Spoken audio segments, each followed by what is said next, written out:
Ahí estamos. Muy bien, vamos a tomar una segunda parte del tema que estuvimos revisando la semana pasada. Comenzamos el tema con la pregunta que hace el Señor hacia sus discípulos. La pregunta en Mateo capítulo 16. Sin embargo, Él les pregunta, ¿quién dice la gente que es Él? Y ellos le responden que la gente piensa que es un profeta, que es Elías, que es Juan el Bautista que ha vuelto. Recuerden que había sido decapitado. Y dan algunas versiones de lo que la gente dice. Después el Señor pregunta, ¿y quién dice ustedes que soy yo? Y Pedro se adelanta y dice que Él es el Cristo, el Hijo del Dios viviente. A lo cual el Señor replica indicándole que Él es bienaventurado por cuanto esto se lo reveló el Padre. Y eso, hermanas, hermanos, es una bendición y una bienaventuranza para nosotros también, porque el Padre revela a los suyos, a nosotros, nos revela grandes cosas de nuestro Señor. Después estuvimos revisando en la carta de Pablo a los Colosenses, capítulo 1, estuvimos revisando una tremenda declaración que hace Dios respecto a Jesús, a su Hijo. Hace una tremenda declaración. Tengo por acá el resumen: imagen de Dios viviente, es anterior a toda creación, es eterno, es creador también y por tanto es heredero, es sustentador. Él es quien mantiene y sostiene todas las cosas. Todas las cosas. No llegamos a pensar a veces que todo lo que ocurre es sustentado por nuestro Señor. Cabeza de la iglesia, primogénito entre los muertos, es el primero que resucita por su propio poder. Preeminente, es pleno, toda plenitud habita en Él. Y finalmente, destaca nuestro Dios en esta carta que Jesús es reconciliador. Él es quien nos reconcilia con Dios por medio de la sangre de su cruz. Es nuestro Salvador, hermanas, hermanos, es lo más grande que pueda haber en toda la historia, en toda la humanidad, en toda nuestra presencia, es lo más grande que pueda haber. Y Él se dignó ser uno de nosotros y amarnos hasta la muerte. Y acompañarnos porque Él vive. Él no está muerto, Él vive y está entronado. Quiero que hoy día continuemos con el tema, pero vamos a revisar muy por encima. Usted, hermano, tiene todo el tiempo del mundo para leer los 10 primeros capítulos de la carta a los Hebreos. Una carta donde los 10 primeros capítulos nos hablan nuevamente de nuestro Señor. Pero está muy orientada la revelación que Dios hace en esa carta, en esos 10 primeros capítulos, está muy orientada al pueblo hebreo. El pueblo hebreo, que cuando el Señor pregunta, ¿quién dice la gente que soy yo? Entonces el pueblo hebreo dice, es un profeta. Para ellos, lo más grande que podía haber era un profeta. Es Elías, es Jeremías, es Juan el Bautista, uno que fue señalado también como un gran profeta. Pero no pasan de ahí, no siguen más allá. El hebreo entiende que cuando surge una persona con la palabra, con el poder, con el mensaje de Dios, entonces lo máximo que puede ser es que sea un profeta. Para ello no cabe el hecho de que este pueda ser el Mesías.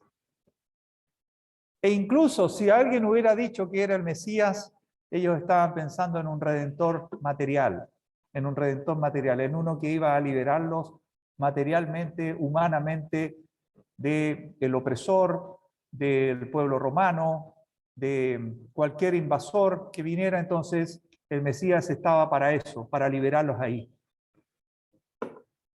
Pero Dios nos muestra, y en estos primeros 10 capítulos muestra, que el Mesías tiene otro propósito, otros fines, y de hecho realiza otras cosas.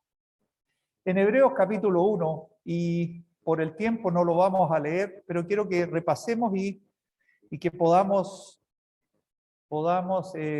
después leer en casa. Los 10 primeros capítulos son tremendos, son profundos, son para leerlos muchas veces. No es un texto, por momentos, no es un texto fácil, pero es un texto tremendo. En Hebreos capítulo 1, Dios pone a Jesús por sobre todos los profetas.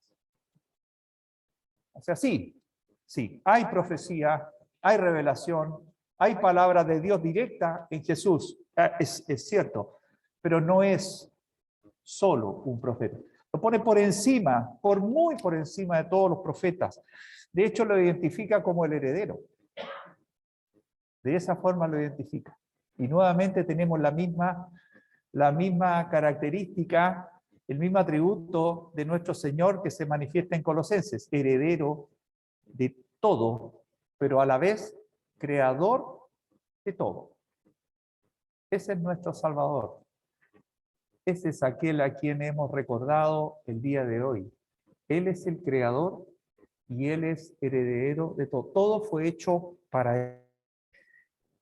También lo mencionamos la semana pasada, que es el resplandor de su gloria, lo dice en Hebreos capítulo 1, resplandor de su gloria, imagen de su sustancia, sustenta todas las cosas. Y en ese capítulo se corona, se sella como la gran obra de Él, describiendo que efectuó la purificación de nuestros pecados por sí mismo.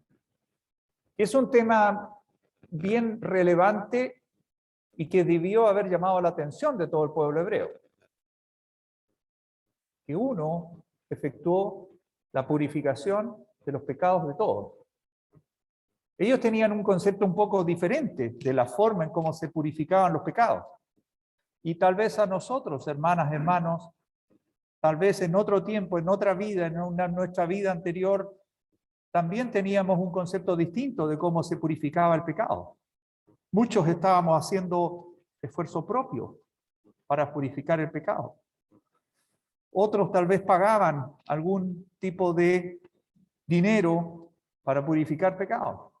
El hebreo tenía claro la forma en cómo podía ir y purificar pecado, y eso está tremendamente tratado a partir del capítulo 8 hasta el 10 en este mismo libro. Cómo nuestro Señor efectuó la purificación de pecado, pero acá está mencionado. Y finalmente dice que se sentó a la diestra de la majestad en las alturas. Jesús, nuestro Señor, nuestro Salvador, de quien hacemos memoria, a quien queremos imitar, a quien queremos seguir. No nos olvidemos. Venía para acá y pasé cerca a una iglesia de otra denominación donde tienen afuera una cruz con una figura de un hombre colgado ahí. Nuestro Señor no está ahí. Por eso no tenemos ninguna figura. Hay muchas razones por las que no tener figuras, pero una de las razones de no tener figuras es que el Señor no está ahí, no está en la cruz, no está colgado. No está colgado. Él está sentado a la diestra de la majestad de las alturas, como se mencionó hace un rato. Hubo uno que se quiso sentar ahí y fue expulsado, porque en su corazón habían otros propósitos. Hubo uno que se quiso sentar ahí. Y nuestro Señor se sentó con toda autoridad. Dios el Padre le sienta ahí. Le sienta ahí. Qué tremendo es nuestro Salvador. Se hace una comparación luego en este mismo capítulo de la superioridad que tiene el Señor respecto a los ángeles. En este capítulo se le llama que es hijo. Es hijo, que Dios es su padre. Y de hecho a los ángeles se les instruye que ellos le deben servidumbre y adoración. Los ángeles. ¿Y cómo dicen algunos hoy que Jesús es un ángel? Aquí se señala que fue hecho tanto superior a los ángeles. Es el ungido de Dios. Se destaca su eternidad. Se identifica a Jesús como el único que está a la diestra de Dios. Por tanto, a quien dice que Jesús es un ángel, no solo es blasfemia, le menosprecia en lo más absoluto. El Señor Jesús es hecho superior a los ángeles. Si sigue leyendo, y lo vamos a tratar, en Hebreos capítulo 2, se menciona una frase que podríamos pensar, pero ¿por qué está esta frase aquí? Dice que Jesús fue hecho algo menor a los ángeles. Capítulo 2, versículo 7. Dice que fue hecho algo menor a los ángeles. ¿Qué es esto? ¿Cómo? Él es superior a los ángeles. Los ángeles le sirven, sin embargo, acá menciona que fue hecho algo menor a los ángeles. Bueno, tiene que ver con su encarnación. Con su encarnación. Jesús fue encarnado. Y al ser encarnado, él queda en una categoría algo inferior, algo menor a los ángeles. Pero había un propósito para eso. Eso no quita que él es muy superior a los ángeles, pero se le dio un cuerpo que es una categoría ligeramente inferior a los ángeles. ¿Y por qué el Señor hace eso? Nuestro Señor hace eso. Porque era necesario que participara de carne y de sangre.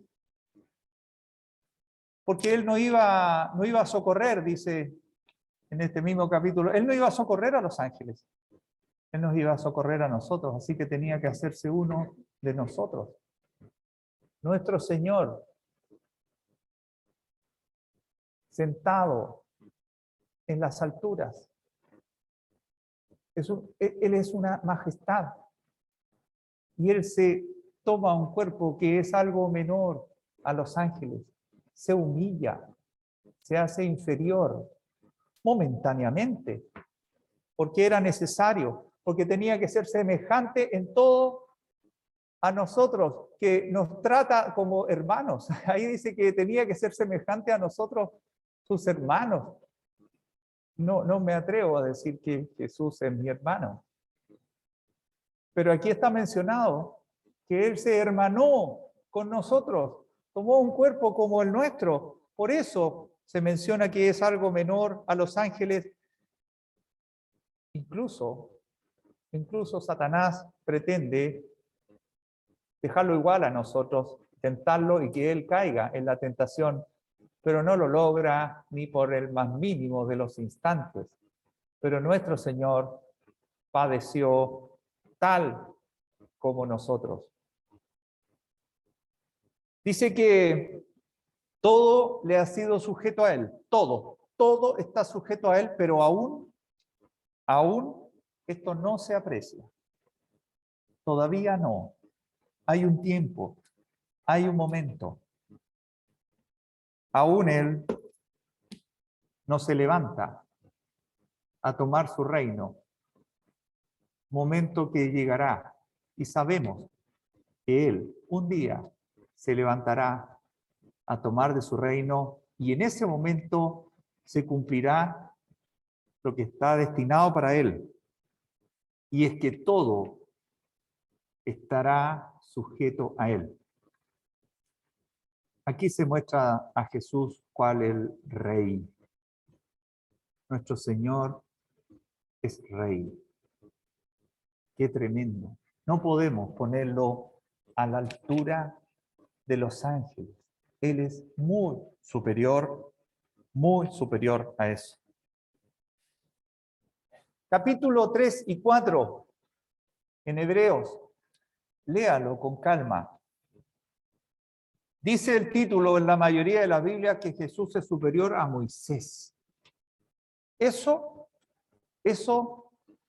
tiene que haber desconcertado a los hebreos de la época. Tiene que haberlos desconcertado. Que había uno superior a Moisés. Pero si Moisés para ellos era lo máximo, era la ley, era el que les redimió de Egipto, el que les sacó, el que les guió por el desierto, el que los devuelve a la tierra prometida en la que ellos habitaron, fueron a Egipto, estuvieron más de 400 años y Moisés, designado por Dios, los saca para ellos. Moisés era un Mesías o el Mesías. Más encima les dio la ley. Entonces Moisés era una especie de Emanuel, una especie de Dios con los hombres. Y ellos lo trataban de esa forma. Moisés era tal vez la persona más importante que tenían ellos entre los maestros, los profetas, a quienes seguían. Tenemos a Moisés, decían ellos. Era lo máximo para ellos. Y resulta que en Hebreos capítulo 3 y también continuando en el 4 se revela que Jesús es superior a Moisés. Por supuesto que es superior, pero por supuesto que es superior, pero no nos ponemos a pensar. Tampoco me pongo a pensar que podría haberme sacado la mascarilla. Esta es una revelación súper difícil de aceptar del pueblo hebreo. Súper difícil. Casi tan difícil como que un católico como yo aceptara que no tenía que hacer nada para salvarse. Es igual de difícil. Complicadísimo. Complicadísimo. Se nos olvida cuánto nos resistimos al Señor. Se nos olvida de que le cerrábamos la puerta. A la puerta, cerrábamos la puerta, no queríamos cruzar. ¿Cómo me salvo si no hago nada? No tiene gracia, no es justo, no es justo. O sea, una persona que fue mala toda su vida y al final, antes de morir, se arrepiente, ¿podría ir al cielo? Sí. Y si no, el ladrón de la cruz no es el caso más ejemplar.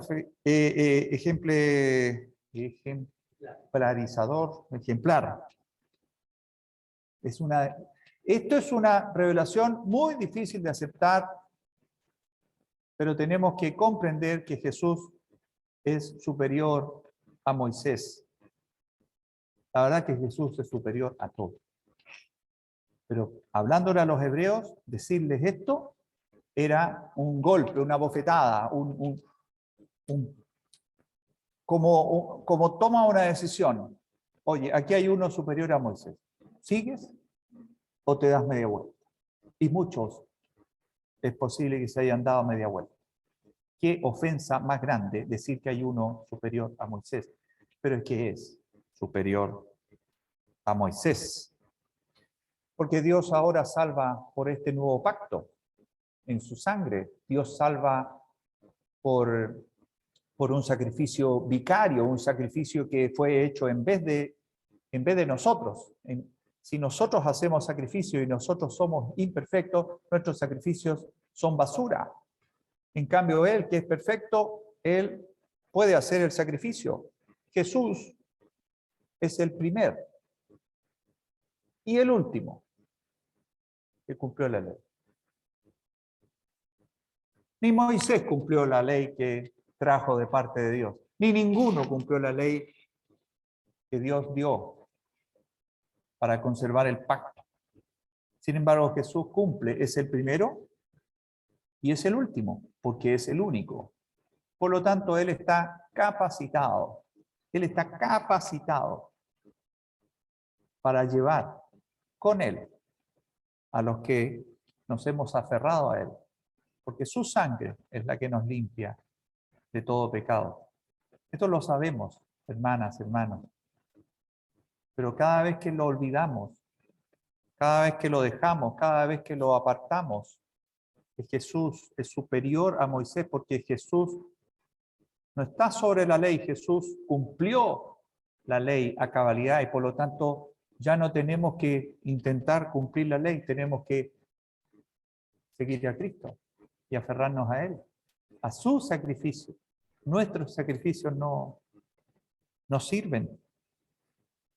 Jesús es superior a Moisés. Una verdad tremenda. Tremenda. Finalmente, a partir del capítulo 4 y hasta el 10, hay una revelación tremenda, por cuanto Jesús es de la tribu de Judá. Sin embargo, a partir del capítulo 4 se nos revela que Jesús es el gran sumo sacerdote. Es que yo no me había percatado. En la Escritura no dice que Jesús es el sumo sacerdote. El sumo sacerdote iba cambiando. Cada cierto tiempo iba cambiando y se designaba un sumo sacerdote. Sumo sacerdote. Pero acá no dice que él es sumo sacerdote. Dice que es el gran sumo sacerdote. 2 veces lo menciona, diciendo que se termina el sumo sacerdocio. Se termina. Él. Todos los anteriores pudieron haber sido figura de él, pero él ahora ocupa ese lugar y de manera permanente. Porque él es el único que pudo cumplir a cabalidad el trabajo de los sumos sacerdotes que hicieron con el tiempo. El sumo sacerdote era el único que podía entrar al lugar santísimo. Y él, una vez al año, llevaba una misión de llevar y presentar ante Dios el pecado del pueblo, partiendo por presentar el pecado propio. Y era el único que podía entrar a ese lugar, el único. Si entraba otra persona podía ser fulminado.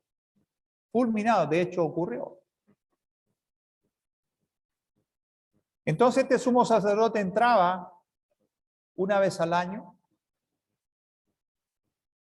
para presentar sacrificio por su pecado y luego por todo el pecado del pueblo. Y había expiación. Y Dios se agradaba de esa actividad. Y el pueblo estaba esperando, expectante. ¿Qué pasaba? Si es que ese sacerdote entraba y no salía y podía haber muerto adentro fulminado, probablemente era porque el pecado abundaba y no había realmente una actitud de pedir ese perdón y podía ese sacerdote poder haber sido fulminado. Cuando salía el sacerdote, todo el mundo aclamaba porque sabían que había perdón. Pero esto debía repetirse. Una vez al año debía repetirse. Incluso por las faltas que eran, podríamos llamarle pecados menores, pecado cotidiano, el hebreo tenía que llevar sacrificios. Tenían distintas categorías y se podía hacer de diferentes formas. Y todos los días había holocausto, todos los días había sacrificio por el pecado en el templo. Resulta que Jesús es señalado aquí como el gran sumo sacerdote, que en primer lugar, él no necesitó entrar y pedir perdón por su propio pecado, porque no lo había. Así que este gran sumo sacerdote entra una vez y para siempre una vez y nunca más. Y en la cruz tenemos la entrada al lugar santísimo y entra con sangre propia y no ajena. Su propia sangre entra y se presenta delante de Dios. Dios castiga en él el pecado de todos nosotros y Dios perdona el pecado de todos nosotros en su persona. Él es el Cordero señalado. Lo dijo públicamente Juan el Bautista. Lo dijo, Él es el Cordero. Y Él entra con su sangre, sangre pura, sin ninguna mancha, sin necesidad de pedir por su pecado. Entra. Y esa ofrenda es olor grato. Y Dios tiene complacencia en ese sacrificio. Todo esto lo sabemos, hermanas, hermanos. Pero es importante recordar, no es necesario nunca más repetir un sacrificio, porque este sacrificio fue hecho por el gran sumo sacerdote, que es nuestro Señor. Con esto se menciona en el capítulo 8 que Jesús es el nuevo mediador. Otro atributo de él, nuevo mediador de un pacto nuevo, de un pacto tremendo, que ahora es en su sangre. Ya no es en el cumplimiento de la ley, es en su sangre. La ley está cumplida, la cumplió él. Ya no corre el pacto que hizo Dios cuando los sacó de Egipto. Ya no corre ese pacto. Ese pacto nos puede ayudar a tener un comportamiento como Dios quiere, como Dios necesita que nos conduzcamos. Usted y yo lo sabemos, hermana, hermano. Hay un nuevo pacto en su sangre. Él es el gran sumo sacerdote. Él es el Cordero perfecto, sin mancha. Él es el holocausto. Él es el mediador. Características que hablan directamente al pueblo hebreo y deben haberlos dejado realmente complicados. Tan complicados que algunos hebreos creyentes en Cristo, querían mezclar en algún momento, querían mezclar cristianismo y judaísmo, como que hagamos las dos cosas. No vaya a ser que lo que hizo Jesús no es suficiente, entonces hagamos las dos cosas para que abundemos. Pero eso no corresponde. Solo Él es el mediador, solo Él es el gran sumo sacerdote, solo Él es quien hizo el sacrificio. Nosotros no tenemos ningún sacrificio que hacer con nuestros pecados. Si usted quiere hacer sacrificio propio para tener algún tipo de conducta que usted no tiene, muy bien. Hágalo. ¿Por qué no, hermana, hermano? Pero sacrificios por el pecado, solo Cristo, Jesús, y solo el sacrificio de Él es válido. Él es el gran sumo sacerdote. Este es el nuevo pacto en Cristo, en su sangre derramada. Tenemos un Señor Jesús que es mucho más que un profeta, que es muchísimo más que los ángeles, que es mucho más que nosotros, sus creaciones. Pero Él se hace uno de nosotros. Tenemos un Señor y Salvador que es magnífico. Adorémosle, sigámosle, amémosle, tengámosle presente en todo nuestro andar, en toda nuestra vida, en todo momento en donde andemos. Recordemos, vivamos que Cristo Jesús es nuestro gran Señor y Salvador. Vamos a orar para terminar. Padre, te agradecemos una vez más que nos das en tu palabra gran revelación de aquel en quien tú te complaces. Gran revelación del Salvador. Nos has dado un Salvador perfecto. Nos has dado tu amor manifestado en Él. Nos has dado perdón. Tenemos ahora nueva alianza contigo, Padre, sin merecer nada.